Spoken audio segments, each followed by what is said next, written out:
Durante gran parte de mediados del siglo pasado, esta espectacular torre Art Deco fue reconocida como el edificio Playboy de Chicago, un nombre que venía con todo el estilo de vida que uno podría esperar. Las enormes letras de neón de casi 3 metros de altura de la compañía redefinieron el horizonte de Chicago desde lo alto, mientras que por dentro el edificio funcionaba como un paraíso para adultos. Aunque a la clase de celebridades le divertía mucho todo esto, no todos en Chicago estaban de acuerdo. Los neones irritaban a los grupos cívicos conservadores que no querían que una revista para adultos de contracultura dominara su ciudad, ya que, para ser justos, el edificio había tenido un significado muy diferente para las generaciones anteriores. Desde su concepción en 1929, la torre estaba destinada a ser un monumento prístino a la limpieza. Originalmente fue construida como la sede global del gigante de jabones y pastas dentales Colgate-Palmolive, y su imagen corporativa estaba presente en toda la arquitectura. Su dramática silueta escalonada fue diseñada matemáticamente para evitar sombras oscuras, permitiendo que el aire fresco y la luz solar saludable llegaran hasta las calles de abajo.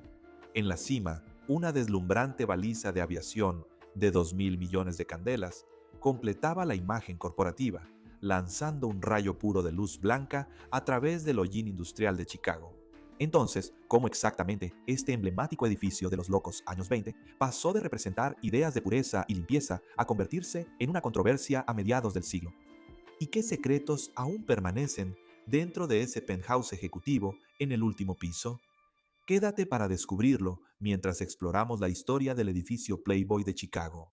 Soy tu anfitrión, Ryan Sokash, y estás viendo IT's History.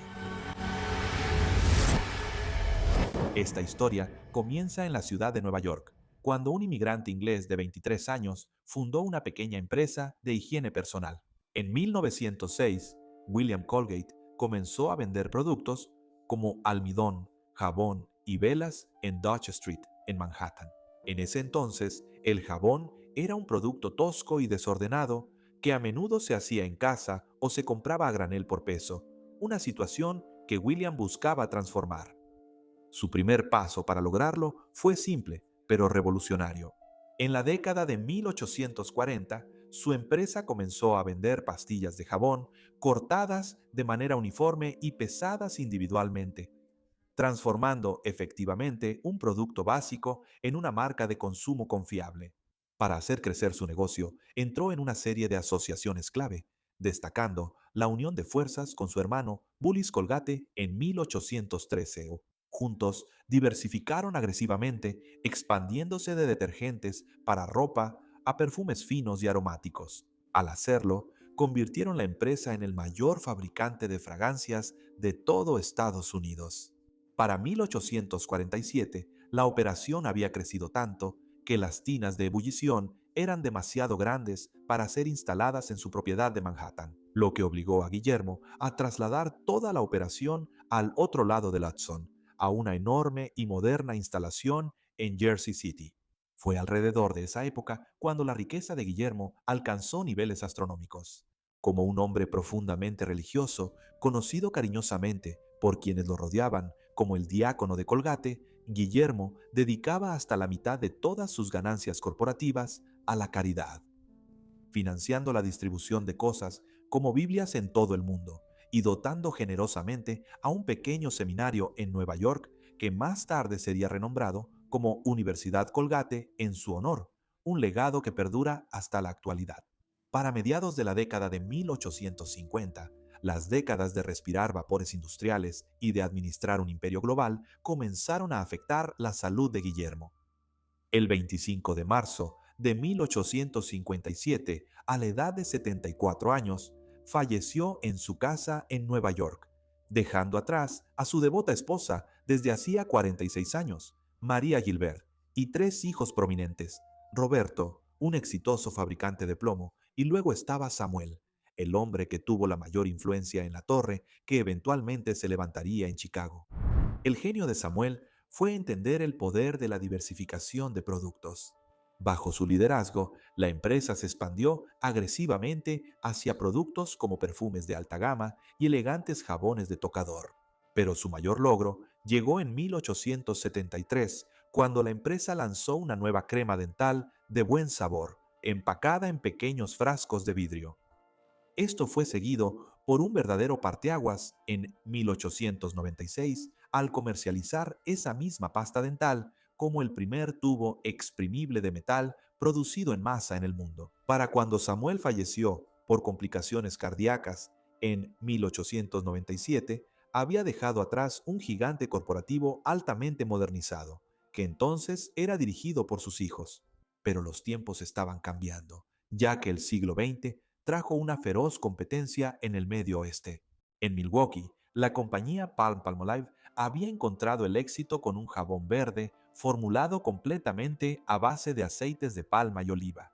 Al mismo tiempo, desde Kansas City, los hermanos Pitt dominaban la industria de los detergentes. Así que, en ese contexto, cuando los locos años 20 estaban en pleno auge, estalló una brutal guerra comercial contra su rival en común, Procter & Gamble. Esta situación llevó a las corporaciones del Medio Oeste a darse cuenta de que no podían sobrevivir por sí solas, así que se apresuraron a consolidarse. Aquí es donde Procter & Gamble y Palmolive unieron fuerzas y pusieron la mira en el dominio total a nivel nacional.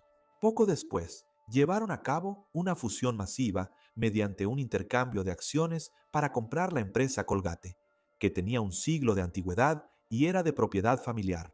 Y al juntar todos estos recursos, formaron un imperio de bienes de consumo imparable. La megafusión resultante creó la empresa Colgate-Palmolive Pitt, convirtiéndola instantáneamente en el tercer imperio de bienes de consumo más grande de Estados Unidos. Aunque la empresa seguía operando sus instalaciones industriales en Nueva Jersey y California, la dirección ejecutiva, encabezada por el presidente Charles Pierce, enfrentaba un desafío crítico. Él necesitaba desesperadamente un centro administrativo único y de élite para gobernar el grupo consolidado recién formado. La elección natural era Chicago, pero la ubicación que eligieron sorprendió a todos. Cuando Colgate-Palmolive compró el sitio en North Michigan Avenue, fue una apuesta muy criticada. En ese momento, la mayor parte de la actividad comercial se llevaba a cabo en el centro del Loop de Chicago. El extremo norte de Michigan Avenue se consideraba un distrito residencial tranquilo y de edificios bajos. Así que, al comenzar la construcción ahí, este edificio se convirtió en uno de los primeros rascacielos comerciales de Chicago construidos completamente fuera del Loop, siendo básicamente el pionero de lo que hoy conocemos como la Magnificent Mile. Pero mejor aún más, ya que también decidieron romper con otras normas importantes. Los arquitectos Holabird y Root diseñaron el edificio como una declaración en contra de la arquitectura de la ciudad de Nueva York, mientras que las obras maestras Art Deco de Nueva York, como el edificio Chrysler, dependían de características extravagantes como gárgolas talladas a medida y adornos metálicos en la corona. El edificio Palm-Palmolive, como se llamaba entonces, fue diseñado con lo que ellos llamaron verticalidad disciplinada. Cada pilar de ventana y columna de piedra caliza fue diseñado para elevarse directamente hacia arriba sin una sola distracción horizontal. Incluso llegaron al extremo de prohibir cosas como las escaleras de emergencia exteriores para mantener el perfil perfectamente liso. Ahora, en lugar de instalar una corona metálica llamativa en la parte superior, el edificio dependía de 6 dramáticos y escalonados retranqueos de piedra caliza que se estrechaban hasta formar una cima parecida a una montaña. Esto no era solo una elección de estilo, era un diseño psicológico. Al obligar a la vista a viajar sin interrupciones desde la calle hasta las nubes, sin encontrar ninguna ornamentación, parecía infinitamente más alto, más poderoso y completamente puro. Y cuando se trata del diseño, llevaron la noción de pureza mucho más allá de la simple continuidad. El edificio fue diseñado para no proyectar sombra. En una época en la que rascacielos enormes y cuadrados estaban surgiendo por todas partes, el público estaba muy molesto y con razón por tener su luz solar bloqueada constantemente. Aparentemente, en ese entonces, asociaban la falta de luz solar con humedad, hollín y enfermedades. Así que, para una empresa de jabón y pasta de dientes, ese tipo de descripciones iban directamente en contra de la imagen de su marca. Querían que su edificio fuera un verdadero faro de salud pública. Para lograr esto, Los arquitectos se apoyaron mucho en las leyes de zonificación de Chicago de 1923, utilizando un concepto popular promovido por el arquitecto futurista Hugh Ferris. Diseñaron una estructura simétrica que retrocedía de manera dramática a medida que se elevaba. Al retirar la masa del edificio de la calle en el tercer, undécimo, decimoctavo y vigésimo segundo pisos, se aseguraron de que la torre nunca proyectara una sombra masiva y opresiva sobre los vecinos. Lo llamaron el diseño sin sombra, con bloques de piedra caliza en cascada que actuaban como una enorme escalera hacia el cielo, permitiendo que la luz solar saludable y purificadora y el aire fresco del lago Michigan siguieran cayendo directamente sobre las aceras concurridas de abajo. Fue una solución brillante. Para agosto de 1930, el edificio recibió su toque final. Un enorme reflector atornillado a una torre de acero a 600 pies de altura. Se llamaba el Faro Lindbergh, nombrado así por el famoso aviador en una época en que era el piloto más destacado del mundo. Ahora, la torre en realidad tenía dos luces. Una era un haz de luz constante que apuntaba directamente hacia el aeropuerto municipal, lo que ahora llamamos Midway, para ayudar a los pilotos a encontrar la pista de aterrizaje. En cuanto a la luz principal, giraba y tenía una potencia de 2.000 millones de candelas. En una noche despejada, el haz de luz era tan potente que los pilotos podían verlo a una distancia de hasta 500 millas. Para encenderla por primera vez, el presidente Hoover presionó un botón remoto desde la Casa Blanca. Y esto fue una muestra clásica del espectáculo de los años 30. Los técnicos usaron un cableado dedicado de las líneas telegráficas de Western Union, que iba directamente desde un botón ceremonial en el escritorio del presidente hasta la cima de la torre en Chicago. Aunque cuando Hoover presionó el botón, no envió la energía directamente al reflector. En realidad, envió un pequeño pero instantáneo pulso eléctrico a través del país que luego activó un pesado interruptor de relé magnético dentro del edificio. Ese interruptor se cerró de golpe, completando el enorme circuito local y encendiendo la luz por primera vez. Ahora, mantener la luz era un trabajo de tiempo completo. El técnico que la cuidaba subía en un pequeño elevador para una sola persona hasta la cima de la torre, desde donde salía el viento para cambiar las varillas de carbono que mantenían la luz encendida. Pero aquí está la parte irónica. Charles Lindbergh lo odiaba. Él boicoteó completamente la ceremonia de inauguración y en privado dijo que todo eso era un gran error. Él argumentaba que el reflector debía estar allá, en la pista oscura, no girando en medio de una gran ciudad. Y no era el único que se oponía a la baliza. Según varios registros arquitectónicos contemporáneos y relatos cívicos retrospectivos posteriores, sabemos que los ricos, habitantes de Chicago, que vivían en los edificios cercanos, protestaron agresivamente porque la luz era tan fuerte que penetraba las cortinas de sus habitaciones. Justo debajo de la baliza estaba el recinto cerrado más alto, un área mecánica especializada con una pequeña sala de observación panorámica diseñada específicamente para que los aviadores visitantes pudieran observar las condiciones meteorológicas y la visibilidad sobre el lago. Justo debajo estaba el penthouse, que abarcaba del piso 35 al 37. Cuando se inauguró el edificio, fue diseñado como el penthouse definitivo para ejecutivos visitantes.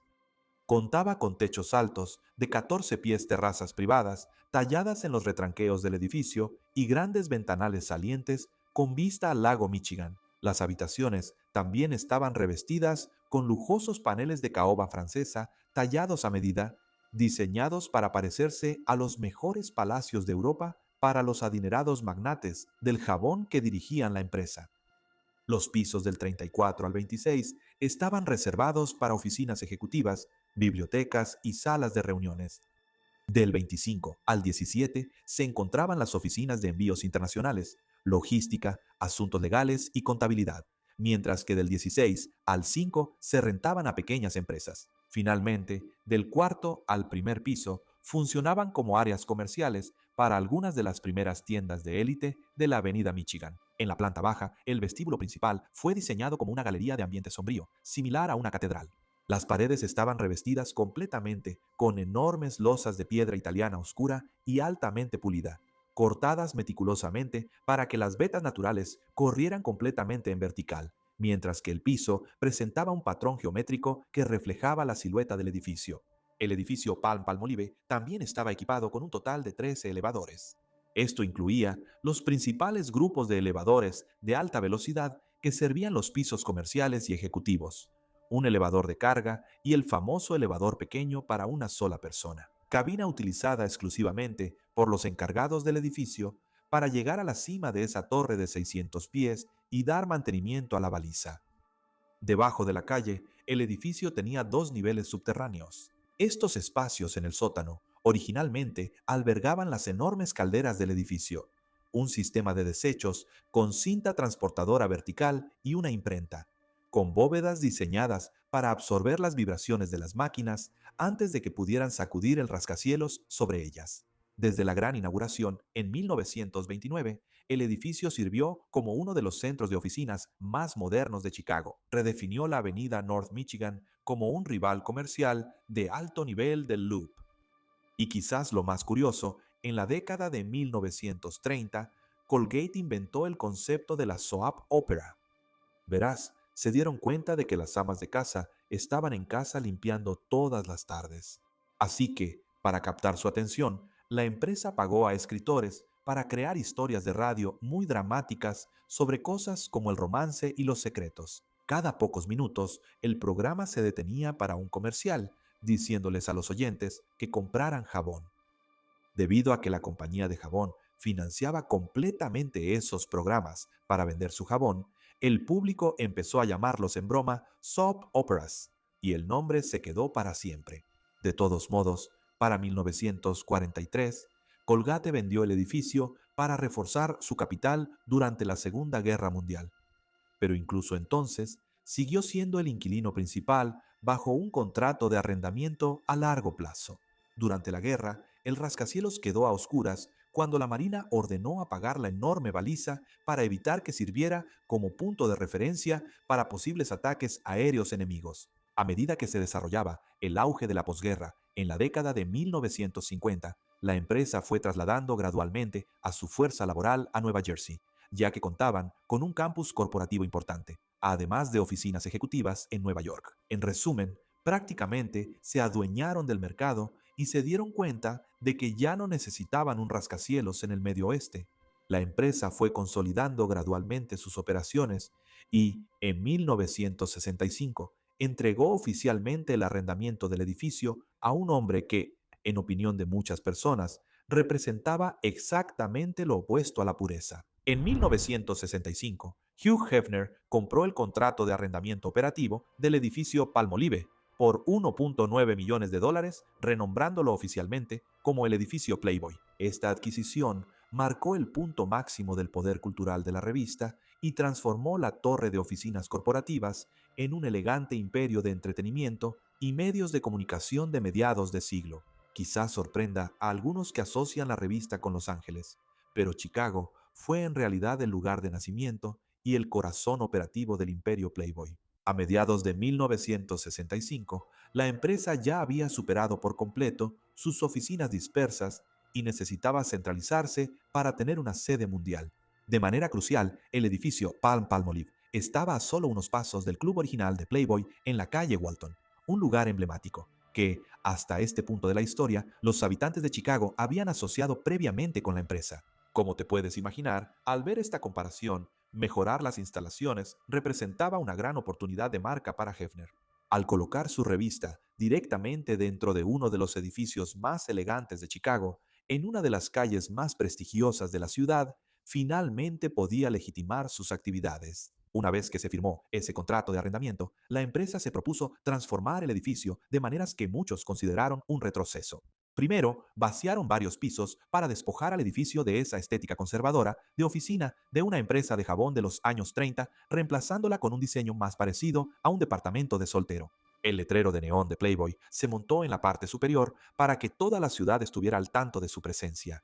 Hefner reclamó los 3 pisos superiores para sí mismo y decidió conservar los paneles originales de caoba francesa en su oficina principal, aunque sí añadió comodidades como bares privados, una sala de proyección audiovisual de última generación y algunas mesas de billar en el penthouse. Sin mencionar el Salón de las Conejitas, que era un área segura para las modelos más exclusivas de la compañía, conocidas entonces como las conejitas Playboy. Este espacio se usaba para relajarse o para retocarse el maquillaje entre turnos en el club vecino. En cuanto a las oficinas editoriales y de reseñas musicales, esas áreas estaban equipadas con futuristas sillas huevo hechas a medida o cápsulas de escucha semicerradas que contaban con estéreos de alta fidelidad y bocinas integradas directamente en los reposacabezas. Los pisos inferiores del podio fueron completamente remodelados con sets fotográficos personalizados en los bordes, equipos de iluminación especializados y cuartos oscuros altamente asegurados, diseñados para revelar y archivar los desplegables centrales y negativos de la revista.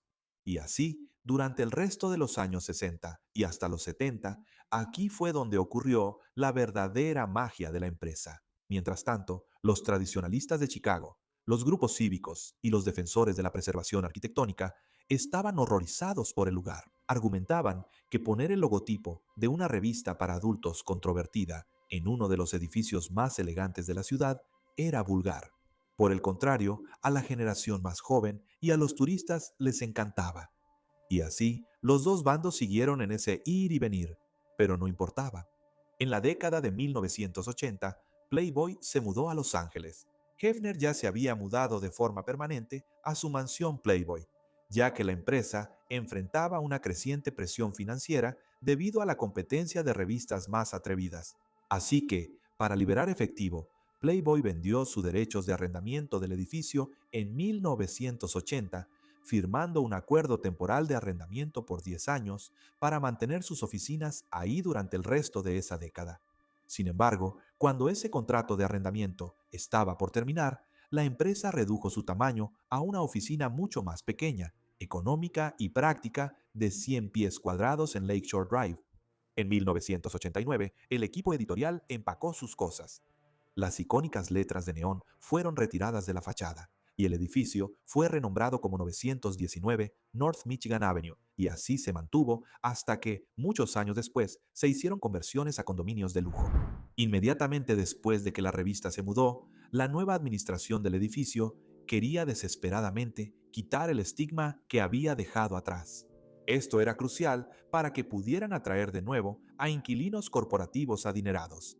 Primero, cambiaron legalmente el nombre del rascacielos por la dirección de la calle, que era comparativamente más aburrida, y durante las décadas siguientes funcionó como un espacio de oficinas comerciales estándar, algo anticuado. Luego, a comienzos del nuevo milenio, la torre fue incluida en el registro de monumentos históricos de la ciudad.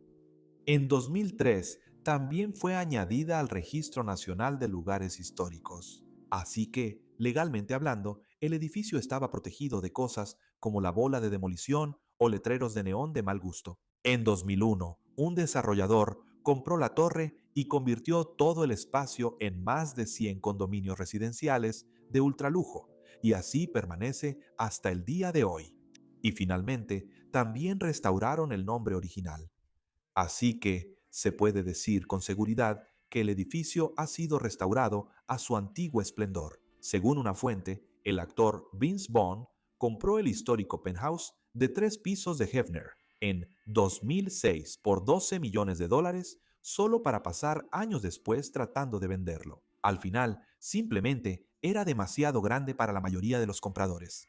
Así que dividió el penthouse en unidades separadas, que luego se vendieron por un buen precio. Finalmente, y esta es mi parte favorita, en 2007, para celebrar el renacimiento del edificio, se volvió a colocar una baliza nueva y actualizada en la coronación. Pero para evitar otra guerra con los vecinos, la luz está bloqueada y solo brilla hacia las aguas del lago Michigan. Así que esa es la historia del edificio Playboy de Chicago. Realmente espero que todos lo hayan disfrutado. Con eso, lo vamos a dejar aquí por hoy, pero como siempre, se despide Ryan Sokash.